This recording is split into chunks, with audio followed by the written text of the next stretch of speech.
Hello, welcome back to the Guitar Craft and Other Stuff podcast. I'm your host, Andre Flood, but today I'm going to put on the Dr. Andre Flood hat so we can answer this question. And you saw the title of the video, you're listening to the podcast, you see the title, you know we're talking about whether or not YouTubers deserve signature model guitars. Now, before we even get into this topic, I should tell you a little bit about my educational background in case you don't know, because it's very relevant to how I will be discussing this topic today. So, I have an undergraduate degree in music education. I have 2 master's degrees in ethnomusicology, and I have a PhD in ethnomusicology. And in short, ethnomusicology is the study of music and culture. So every ethnomusicologist has a specialty within that topic, and it could be quite diverse. But as a whole, ethnomusicologists look at music, we look at culture, we try to understand how the two relate. And so that training is going to give me a very different perspective on this topic than I think other YouTubers might have. Okay, so that's the first thing. I also want to just say thank you to everyone who commented on my Rick Beato signature model guitar review. Of course, there were a couple of jerks, but for the most part, 99% of everyone was amazing in the comments.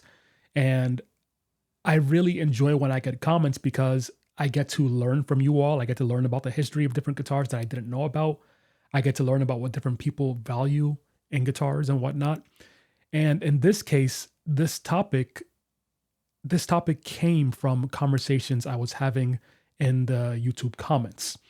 And so, I encourage everyone to continue to comment. We can continue to have these debates. As you know, I reply to every single comment, and sometimes I reply 3, 4, 5 times, depending on what the topic is, because, I really enjoy talking about this stuff. And one thing I also want to say thank you again for is the fact that when we've been having these discussions in the comments, the people who've been commenting on my video at least have been very, very civil. We've been very much adults, and we've been talking like adults, and that's been an amazing experience for me and an amazing learning process for me as well. So as I start, I'm going to show you some of the comments and some of the ideas that we talked about. But before I do, I just want to say, if I'm talking about a comment that you made, please don't take it personally. When I was teaching in the university and I had multiple music classes, I would always tell my students, we're going to debate in this class. But remember, I'm never attacking you as a person. I'm just attacking the idea. The idea doesn't belong to you, doesn't belong to me, and we can both attack it and rip it apart, and you can do the same with my ideas, and we can still, have coffee together afterward, okay? So let's look at some of these comments so that we can start to understand how this debate was taking place. So we're looking at the first comment here, and let me also say, I am really, really bad at reading aloud. It's been one of my fears since I was a child. So if I stumble over words, just forgive me here. So the commenter starts by saying, I'm sorry, but signature guitars for a YouTuber, ! It used to be a time when you had to sell out world tours, sell millions of albums, or write chart-topping songs, but now you just have to have a bunch of subscribers! I know I'll be called everything but a child of God in the comments, but look at the artists, all caps, that don't have signature guitars yet. Look at the artists that don't have signature guitars yet, have strings of hits, and have actually made being in a band their career. Okay. I replied, I don't see any reason why a YouTuber can't have a signature model. He has enough talent as a guitarist to have one, and he certainly isn't the first. Times change. Almost no one sells millions of albums anymore, and millions of subscribers might be a better judge these days. Okay. When I said him, I'm obviously talking about Rick Beato in this case. The commenter then replies, you have a YouTube channel about guitars. Why wouldn't you see it that way? I'm a fan of music and have nothing to gain, just my opinion. And I replied one last time, yes, but my channel is less than 6 months old, and I've been involved with music for almost 20 years. It's just kind of silly to think being a successful band is the only signature instrument worthy achievement. There's so much more to a life of music. Okay. So from that comment, I'm going to take aside a couple of words and ideas, and we'll discuss them in a second. But from that comment, we're taking aside the idea of bias. We're going to write the word bias down. We're going to come back to it later, mainly because what he was saying about my view is that, well, you're a YouTuber, essentially, you're biased. Of course, you would think a YouTuber deserves a signature model. Okay. I don't know if I would even consider myself a YouTuber just yet, since, again, I've been doing this for less than 6 months and I make almost zero money from doing it. So, but we won't get too far into that for now. Let's just go to the next comment. Remember, we're looking at the word bias later. The next commenter says, too many YouTubers have a signature and they don't even play in a band. I replied, why does one have to play in a band? They replied, it's like a badge of honor that was earned in battle. I replied, every guitarist with a signature model has played in a band. They just may not make a full-time living doing so. Okay. And then the last comment, which I think honestly was the most thorough, the most engaging, and it really made me want to make this video. So thank you to Craig. So Craig says, and I'm just going to say part of his statement that relates to the topic, and we'll continue here. So he says, my has Gibson changed their tune. I worked for an artist that was 25 million records and they wouldn't even sell him guitars at costs, much less give him an endorsement deal. Now they give a YouTuber guy his own signature model.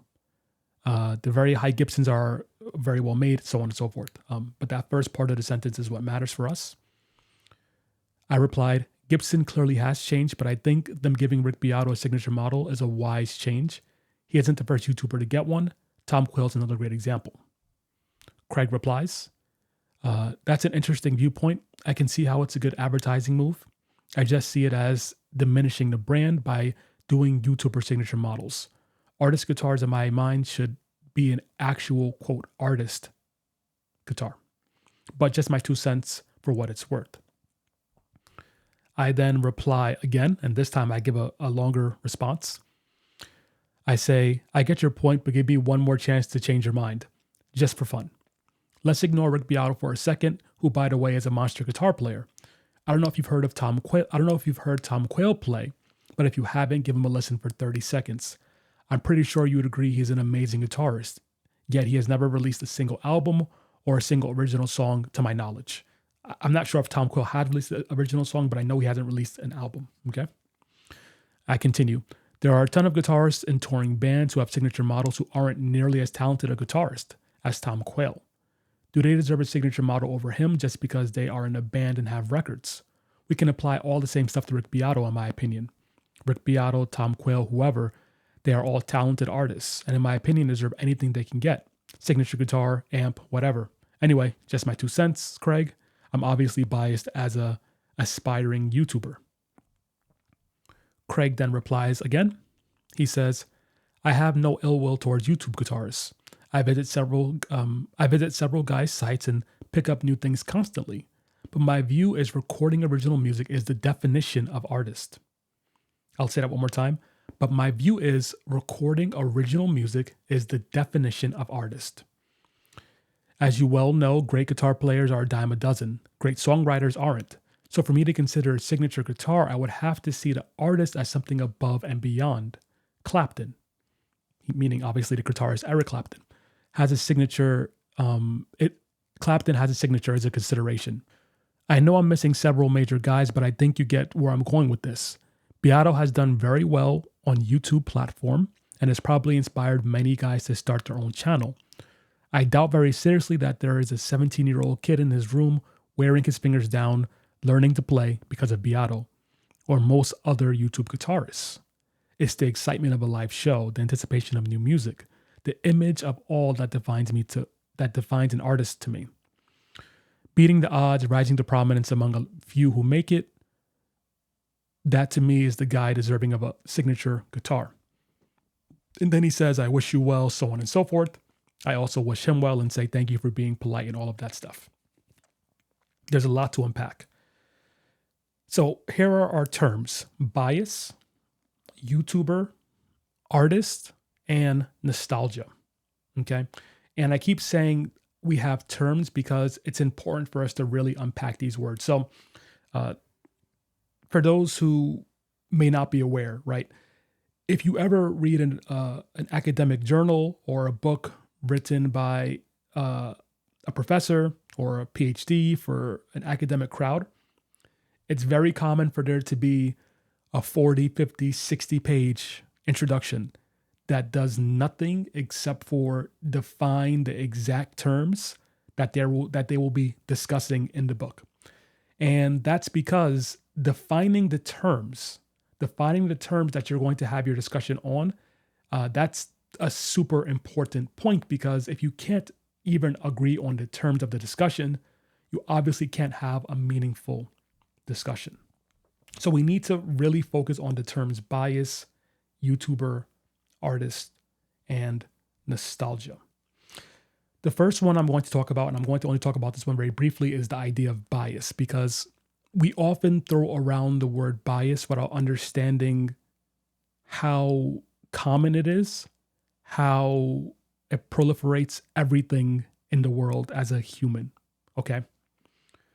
Bias is not something you just have if you're going to make money doing it.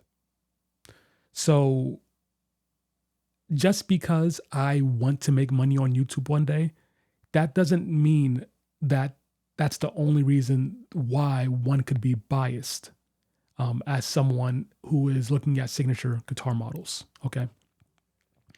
So just like you can say that me or any other person on YouTube is biased towards the idea of wanting YouTubers to have signature models, I could very easily, and I will also argue that whoever makes that comment has their own biases that are making them make that comment, quite obviously.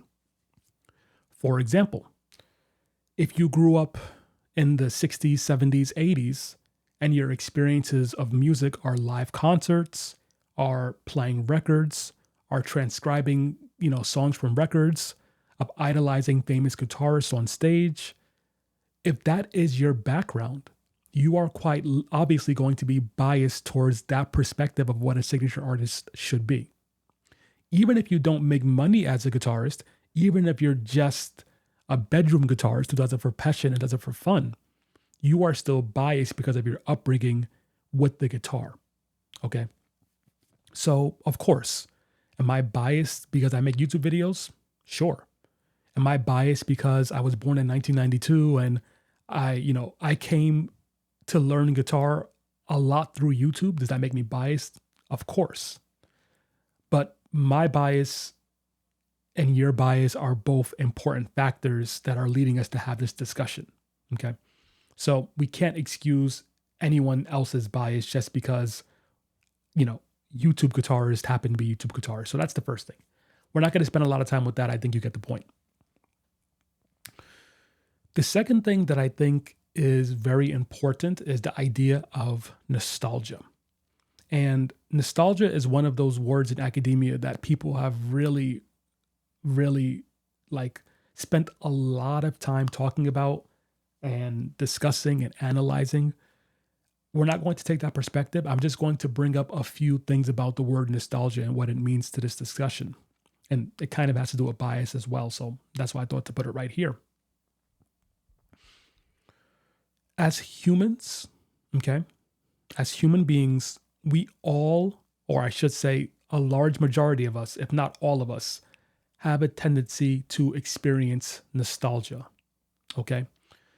If you grew up playing sports and you were like the high school quarterback and, you were a star athlete, you will always look back on that time and say, oh, that was a great time in the past when I was doing those things, right? You'll often forget all of the horrible things about that experience, right? You'll forget the fact that you had to wake up at 5 a.m. to go to practice. You'll forget the fact that, I don't know, your parents got divorced and it was traumatizing for you. You'll forget that you were very insecure because you had acne. You'll instead nostalgize that one aspect that was beautiful, the fact that you were the star quarterback for your high school, okay? And we all do this to some degree. if you've ever dated a man or a woman or someone or whatever the case may be, it's very common that we think of this term, the one who got away, right? We all know this phrase. For those who may not have English as their first language, right? The idea of the one who got away is like there was one past love you had, and it was such a deep, passionate love, but for whatever reason, it didn't work out. They moved, you broke up, whatever the case may be. The reason this term, this idea is such a center of love in the human experience is because of nostalgia. We forget all of the horrible aspects of the relationship or the bad aspects of the relationship or the immaturity of the relationship. We forget all of that stuff and we just think about the beauty that was there.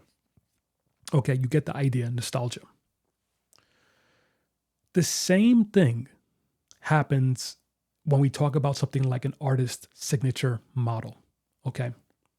Now, I should say I didn't do research on the history of artist models for guitars, right? But I do know a little bit about the topic, and I know enough about human nature that I can tell you right now we are adding a lot of nostalgia to this topic when we say, oh, back in the day, you had to be an artist to get a signature model. So let's unpack what that means. There are at least two aspects to this idea of a signature model. There's the business side, okay? And there is the glory side. I don't think any of the commenters were doubting the business side. I'm sure every single person who wrote a comment understands that Rick Beato getting a signature model is at least partly a business move on Gibson's part. Obviously, he has a lot of subscribers, multiple millions, and obviously if he comes out with a guitar, it will sell. That's the business aspect. But that business aspect has been around since the beginning of business, since the beginning of the guitar industry, okay? It's always been there. If Slash was just a great guitarist who wrote great music that no one heard, he would not get a signature model. Why? Because Slash's signature model wouldn't sell any wouldn't sell any units. If Eric Clapton was an amazing blues guitarist who spent all of his time playing in bars and no one ever cared about him but outside of his, hometown, he wouldn't get a signature model. You see what I'm saying here? The idea that there used to be a time when signature models were only given to artists, and artists in quotes, we'll get to that later, that is, you can't remove that idea from the business model of the past. Now, the reason that Eric Clapton Slash, insert guitarist, the reason that they got all signature models as people who played in bands is because at the time, the primary business model was to promote people who were in bands and who were selling records. All right? When the record industry was a multi-million dollar industry and people sold out stadiums regularly, and some of those people played guitars, it makes a lot of sense to have signature models of the guitarists that are selling a lot of records, that are selling out stadiums, that have, great music. Okay? I'll say it one more time. We can't separate the idea of these artists being famous for being in a band from the idea of the business of music and signature models. All right? No one from Gibson or Fender or any other company said to themselves, I really like Slash as a person. I really just love his music. Thus, then he gets a signature model. I promise you it never happened that way. The conversation always went, Slash is a great guitarist. There's a lot of eyes on him right now. Guns N' Roses sold a lot of records. We should probably get him a signature model. It'll probably sell a lot of units. Okay? And as you all know, that has now changed. Being in a band is not enough to sell, really anything. And oftentimes, people with social media influences can sell more units than artists nowadays. Artists in quotes again. Thus, then we see the rise of YouTubers getting signature models. Okay, you get the idea. The reason I started with nostalgia is because when we think about that time, we're adding nostalgia to it. And we're saying back then, in the great time, before social media influence, before it was just a business, back then, signature models had merit. But today, these guys don't even sell records. Signature models don't matter anymore. Okay? We're ignoring the business aspect because we're adding all this nostalgia to it, and we're imagining these artists only got signature model because of glory, or even mostly because the glory of them being an artist. Okay, so let's look at some more terms, and then we'll get to some actual real examples. The idea of a YouTuber is very strange. Okay. For example, in one of the comments, I was labeled a YouTuber. Like I've said multiple times now, I've been on YouTube for less than 6 months. I'm 30 years old. I've been involved with music for nearly 20 years. So for, 19 or 18 and a half years, I was not involved with YouTube, but I was involved with music. However, now I'm somehow a YouTuber, even though I don't make hardly any money on YouTube. And YouTube has really not impacted my life much just yet, but I'm being labeled as a YouTuber already. I don't mind it, right? Obviously, that's the point of me making YouTube videos. But I just want to point out that the idea of someone just being a YouTuber and not also an artist is it's wrong in my opinion. It's strange. Now, to be completely honest, I of course know who Rick Beato is. I of course have watched some of his videos, maybe 4 or 5 of his videos, but I don't know in depth his history. Okay. I know he was a music professor at one point. I know he played in different jazz bands. I know he was a producer for a long time and had a studio, right? I'm assuming, and I'm not even going to say I'm assuming, I'm pretty sure he did every one of those things for longer than he's done YouTube. But we're not labeling him as, a jazz guitarist or whatever type of guitarist he was back in the day. We're not labeling him as an engineer or a producer. We're labeling him as a YouTuber.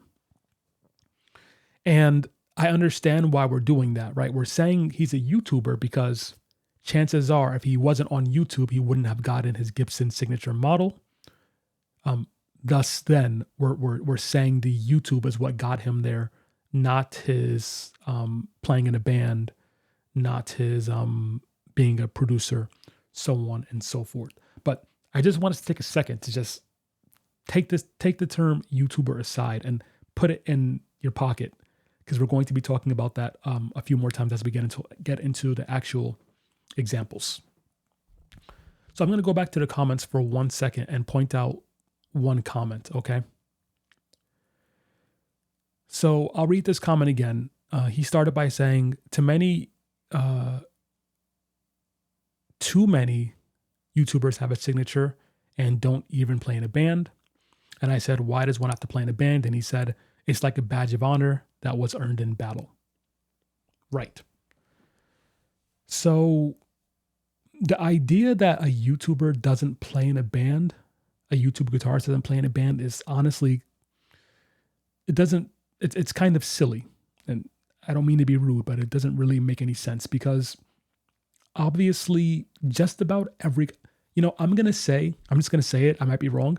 I'm going to say that every guitarist on YouTube who has more than 10,000 subscribers, I'm going to say they have played in a band at some point in their life in some context. All right.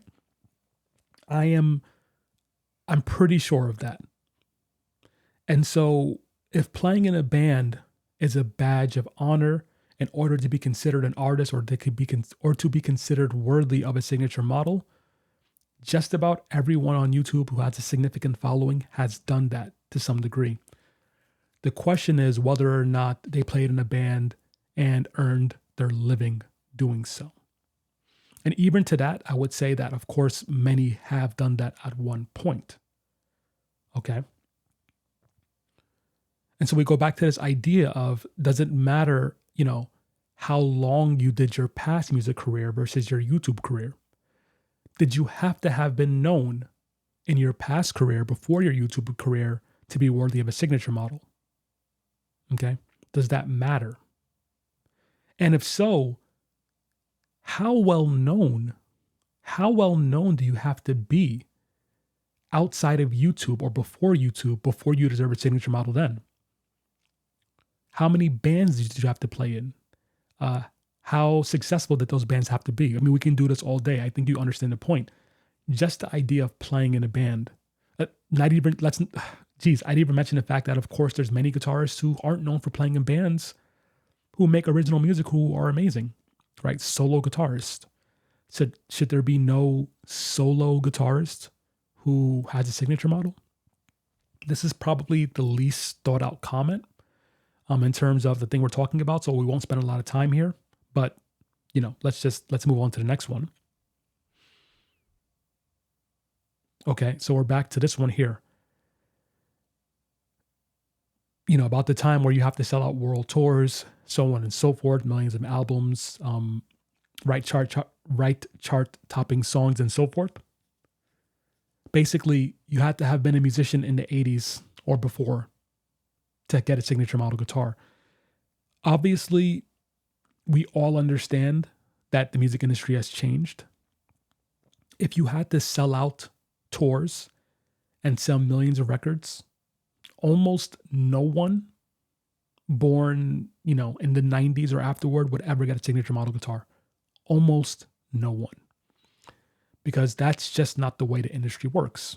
All right. In fact, if we were going by criteria like that, only artists like Machine Gun Kelly and Taylor Swift and other similar artists, only popular music artists and very big artists would be the ones who got signature models if we're going by that standard. Because they're the ones who sell the most records. They're the only people who are selling out stadiums and so forth. And let me just make this clear. I am 100% okay with Taylor Swift or Machine Gun Kelly or whoever else getting a signature model guitar. But I can promise you that the person who made this comment wouldn't be. Because the person who made this comment will probably say, well, they're not good enough guitarists to get a signature model guitar. Right? And so we're mixing so many things in that statement. We're mixing the idea of talent and the music industry and notability and changing industries. And we're attaching all, along with nostalgia, and we're attaching all of that to the idea of a signature model without unpacking how each of one of those things might contribute to one's worthiness of a signature model. Okay. Anyway, I think you get the idea. And now we're going to go to the last comment. And this is probably going to take the most amount of time. And it's the one that really made me think the most. And I'm going to summarize a few things that Craig says here. For some reason, for those who are watching the YouTube video, you'll notice that I'm scratching my nose a lot. I don't know what it is. Whenever I'm talking on this microphone, my nose gets very, very itchy. And it's very probably distracting for me to scratch my nose on camera. But I have to scratch it if I'm going to keep talking about this stuff. Okay. So for Craig, well, before we get into Craig's comment, let me just say this. If Craig was very clear, and he was very clear in saying that his idea of an artist, okay, has to do with songwriting. He didn't say, this is the objective truth about being an artist. He didn't say that. He said, quote, my idea. And so I'm not saying Craig is even wrong. I can't say he's wrong because this is essentially his opinion. This is his view. I can't dispute his personal opinion. But I would like to use what he said about being an artist as a way to open this discussion a bit more. So in a nutshell, for Craig, in his view, being an artist, and I'm assuming obviously he means a musical artist, right? Not a physical artist or a sculptor or a painter. Being an artist is heavily tied to the idea of writing original music. Being an artist is tied to the idea of original music. And I had to really think about that before I developed this response, because I think Craig makes some really, really good points when we had our longer discussion here. He mentions things like, artists leave huge marks, artists inspire others, you anticipate the new music of artists, the excitement of a live show, all of these things that are tied to idea of, creating original music for Craig. And so, again, I'm not saying he's wrong because this is his opinion, but I want to explain a little bit why I don't agree with this statement. All right. So we're going to go through a few artists who have signature models, and we're going to see how they hold up to this criteria. The first one, and this is probably the easiest one, almost no one would dispute this. Almost no one would say that this is unfair. We have, of course, Steve Vai. He, of course, has an Ibanez signature guitar. He has many Ibanez signature guitars. He's been a guitarist for decades now. He's played in bands. He's toured. He sold, I don't know, probably millions of records, if not, I'm sure he sold a lot of records, probably millions of. Steve Vai, we all know who he is. He fits every criteria. He's inspired guitar players. We might even say he's changed the guitar world with his playing. He has tons of original music. He's played in bands, his own bands and other people's bands. He sold records. Steve Vai deserves a signature model. Okay, we're starting with Steve Vai because he is going to be our archetypal guitarist that deserves a signature model. And we can use other guitarists as well, of course. We can say John Petrucci, right? That's another great example. We can say many, many other guitarists, Eric Clapton, so on and so forth. But we're just using Steve Vai for today. Fine, he deserves one. Next guitarist on our list, Joe Pass. Now, if you don't know a lot about jazz, if you've never heard jazz, if you've never played jazz, you might not know who Joe Pass is, but I'm assuming you do. For those who don't know, Joe Pass is one of the most influential jazz guitarists of all time, period. Especially the modern era, right? Every single guitarist who plays jazz, who started playing jazz in the 90s, 80s, beyond, every university guitar student, every guitarist who picks up an arch top, every single one knows who Joe Pass is. Every respectable professional guitar player who plays jazz will tell you that Joe Pass is an important influence for them and one of the most important jazz guitarists of all time. No one would dispute this. We can say this is even fact. This is not even opinion at this point. Here's my question. To those of you who know Joe Pass and know his music, can you name one Joe Pass original song? Can you? Now, I'll be honest, I personally can't. And I didn't look up if Joe Pass has any original songs before doing this podcast because I don't think that's the point, right? When I was in university studying jazz guitar and we had to transcribe Joe Pass, we transcribed things like Night and Day, okay? Like Summertime, okay? We transcribed Joe Pass playing standards that he did not write. That Joe Pass is very known for his album Virtuoso. There are a few different versions of it. And when we look at Virtuoso, we're looking at songs that he did not write. Let me just double check to make sure that there's no original songs of Virtuoso, but I don't believe there are. Let's see very quickly. Okay, the Joe Pass Virtuoso album.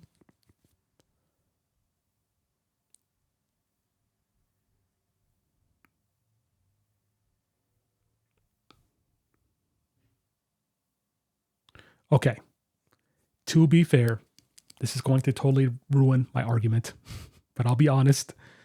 Joe Pass did, in fact, write one song on Virtuoso.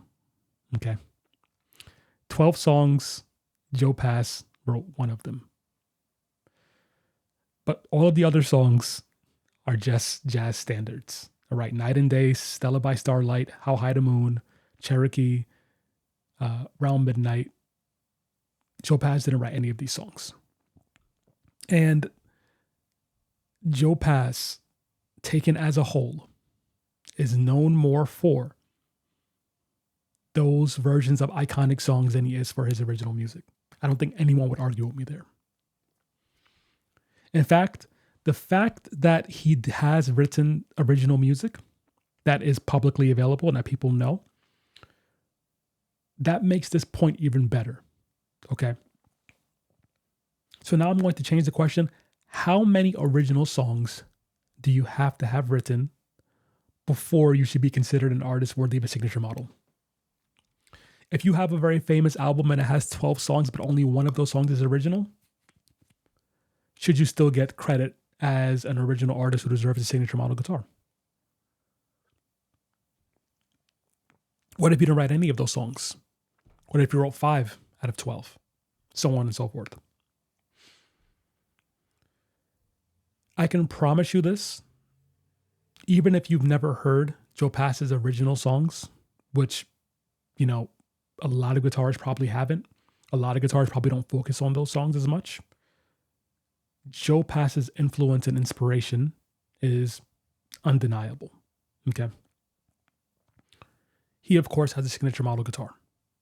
Okay, let's move on from Joe Pass, especially since I kind of ruined my own point there. But this is live. We're going to keep rolling. Now we have Tom Quayle, who is an example I made in the comments quite frequently. Now, for those who don't know Tom Quayle, he is a virtuosic guitarist, primarily known for his legato playing and for his forts tuning. He tunes the guitar in forts. He plays with this amazing fluidity, improvises, so on and so forth. So here's the thing.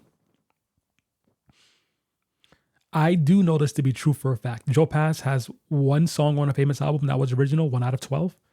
I know for a fact that Tom Quayle has never released an album of music, period. Not yet. If you were to ask any guitarist who's inspired and influenced by Tom Quayle, I'm one of them. None of them would say we're inspired and influenced by Tom Quayle's original music. That would be impossible because he does not have enough original music out there for us to be, to take influence from. And for those who are not really into the modern guitar world, the modern improvising guitar world, you may not realize this, but Tom Quayle isn't just another Instagram guitarist, okay? There are, of course, hundreds, thousands of phenomenal guitarists who can play very fast and all of that stuff, but that's not what Tom Quayle is. If you go and listen to all of those guitarists who play a legato style, they are all 100% influenced by Tom Quayle, whether they know it or not. Every single time I hear Instagram guitarists playing legato fast, I hear at least one Tom Quayle lick. Every single time. And if the guitarist who wrote that, if the guitarist who's playing that line doesn't know Tom Quayle, they learned it from somebody who does know Tom Quayle. Every single time. In terms of, modern legato playing, Tom Quill is probably the biggest influence. And he's respected by all types of guitarists, jazz players, rock players. He's very, very influential, very inspiring. He has literally changed the game for guitar, period. Doesn't have any original albums. Hasn't sold millions of records. Probably hasn't been on tour, selling out stadiums.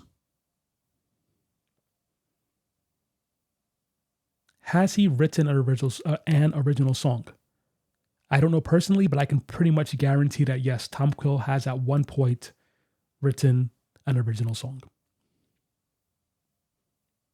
So here's the question. Tom Quill has 2 signature model guitars with Ibanez. Is he only worthy of the signature models because he's at some point written a song? Is that more important than the influence that he's had on guitar playing? It's an important question to answer. What's more important? The fact that one day in his house, Tom Quill wrote an original song, or many, whatever the case may be, or that he's influenced tens of thousands of guitarists? Which is more important? Which is more significant? Let me say this also about Tom Quill, because we're talking about industry, changing music industries, we're talking about influence. In terms of making his own guitar courses, releasing them online, doing product reviews on YouTube, making that a viable path, Tom Quill is a trailblazer in that regard, okay? Is he the first person to do a review on YouTube? Of course not. Is he the first person to have guitar lessons for sale on his own website? Of course not. But in terms of the whole ecosystem of, being a guitar teacher, doing product reviews, building a social media, that whole continuum, and being able to find an audience for his music and being able to make a living in music as a very niche style of guitarist, Tom Quill is a trailblazer. We all aspire to be more like Tom Quill. Anyone who's making music online and trying to sell their original music, or try to sell guitar lessons in particular, I should say, who does product reviews, we all look at Tom Quill and say, yeah, this guy knows how to do things. He's, we wouldn't be able to do what we do if we didn't learn some of the things he's taught us over the years just from watching his example. Okay? And so at one time, sure, you would listen to Eric Clapton, you would listen to his vinyl and replay the same section for thousands of times until you learned these licks, and that inspired you as a guitarist. Well, today we look at Tom Quill's YouTube videos and we rewind them hundreds, thousands of times to learn his licks.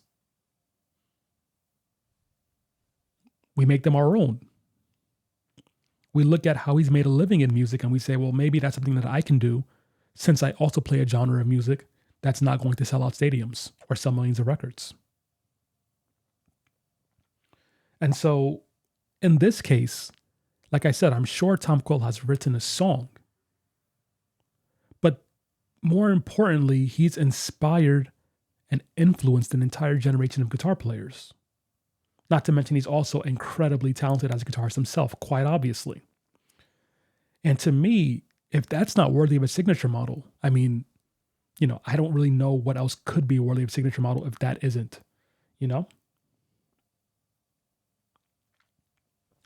So now we finally get to Rick Beato. And the reason I spent a long time on Tom Quill is because, like I said, Tom Quill is someone that I've looked up to from the time I was a teenager.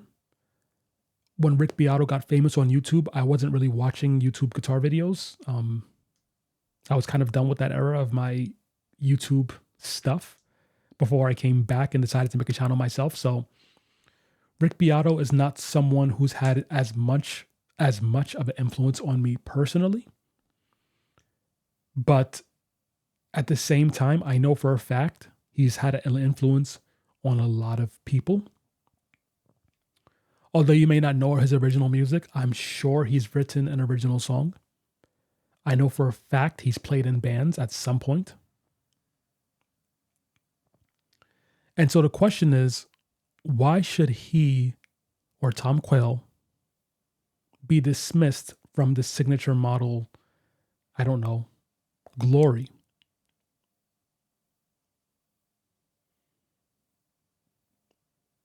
Why does no one argue Joe Pass doesn't deserve a signature model, right? No one argues that. But we know him mostly for his covers of songs. But we know Tom Quayle for his playing. And we dismiss him or Rick Beato.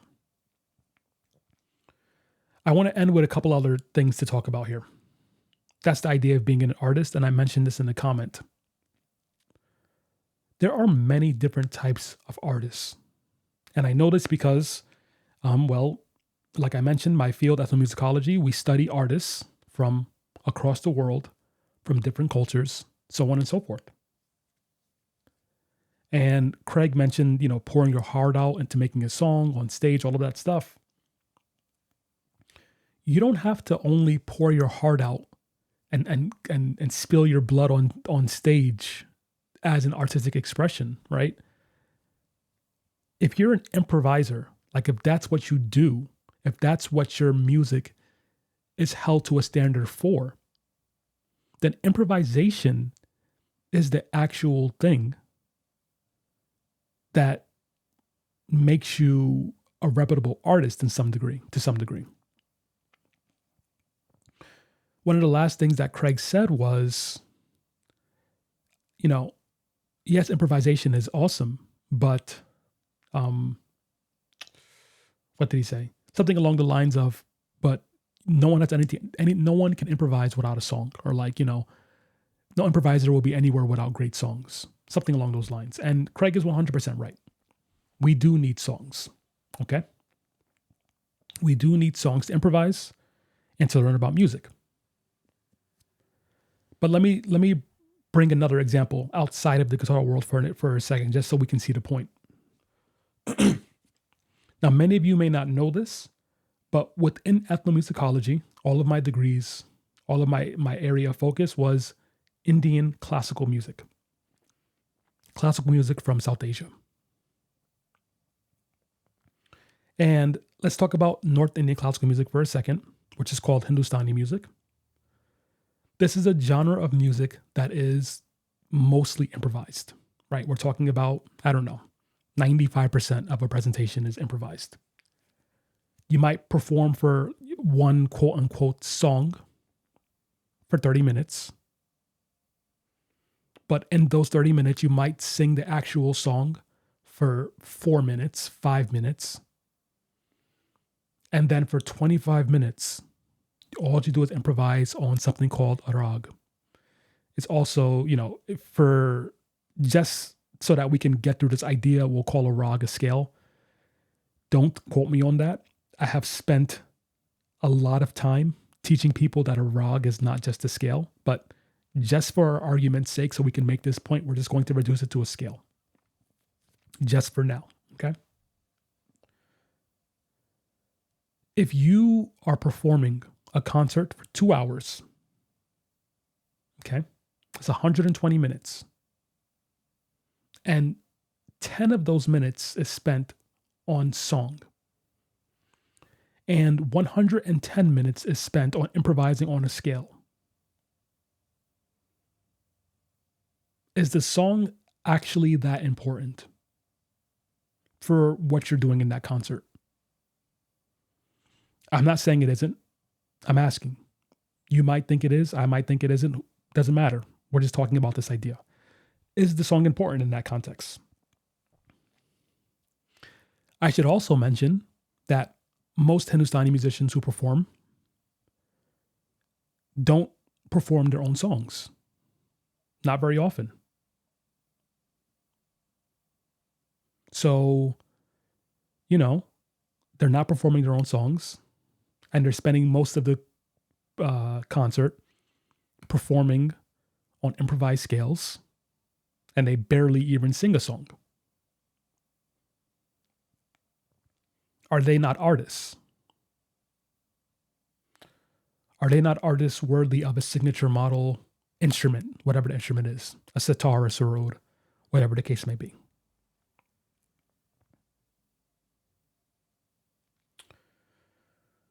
By comparison, and we'll close here,